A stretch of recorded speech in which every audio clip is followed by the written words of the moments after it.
राम का वनवास। राम ने अपने पिता दशरथ एवं माता कैकेयी के चरण स्पर्श किए।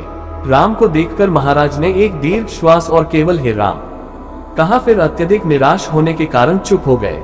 उनके नेत्रों में अश्रु भर आए। विनम्र स्वर में राम ने कैकेयी से पूछा, माता, पिताजी की ऐसी दशा का क्या कारण है? कहीं वे मुझसे अप्रसन्न तो नहीं है? यदि वे मुझसे अप्रसन्न हैं तो मेरा क्षण मात्र भी जीना व्यर्थ है। कैकेयी बोली, वत्स, महाराज तुमसे अप्रसन्न तो हो ही नहीं सकते, किंतु इनके हृदय में एक विचार आया है जो कि तुम्हारे विरुद्ध है, इसीलिए ये तुमसे संकोचवश कह नहीं पा रहे हैं। देवासुर संग्राम के समय इन्होंने मुझे 2 वर देने का वचन दिया था। अवसर पाकर आज मैंने इनसे वे दोनों वर मांग लिए हैं। अब तुम्हारे पिता को अपनी प्रतिज्ञा का निर्वाह करने के लिए तुम्हारी सहायता की आवश्यकता है। यदि तुम प्रतिज्ञा करोगे कि जो कुछ मैं कहूंगी उसका तुम अवश्य पालन करोगे तो मैं तुम्हें उन वरदानों से अवगत करा सकती हूँ। राम बोले, हे माता, पिता की आज्ञा से मैं अपने प्राणों की भी आहुति दे सकता हूँ। मैं आपके चरणों की सौगंध खाकर प्रतिज्ञा करता हूँ कि आपके वचनों का अवश्य पालन करूंगा।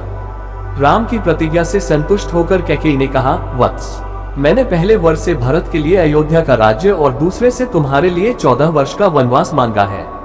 अतः अब तुम अपनी प्रतिज्ञा के अनुसार तत्काल वकल धारण करके वन को प्रस्थान करो। तुम्हारे मोह के कारण ही महाराज दुखी हो रहे हैं, इसलिए तुम्हारे वन को प्रस्थान के पश्चात ही भरत का राज्याभिषेक होगा। मुझे पूर्ण विश्वास है कि तुम अपनी प्रतिज्ञा का पालन करके अपने पिता को पापरूपी सागर से अवश्य मुक्ति दिलाओगे। राम ने दैख और शोक से रहित होकर कैकेयी के वचनों को सुना और मधुर मुस्कान के साथ बोले, माता, बस इस छोटी सी बात के लिए ही आप और पिताजी इतने परेशान हैं। मैं तत्काल वन को चला जाता हूँ, यही मेरी सत्य प्रतिज्ञा है। महाराज दशरथ राम और कैकेयी के इस संवाद को सुन रहे थे। इसे सुनकर वे एक बार फिर मूर्छित हो गए। राम ने मूर्छित पिता और कैकेयी के चरणों में मस्तक नवाया और चुपचाप उस प्रकोष्ठ से बाहर चले गए।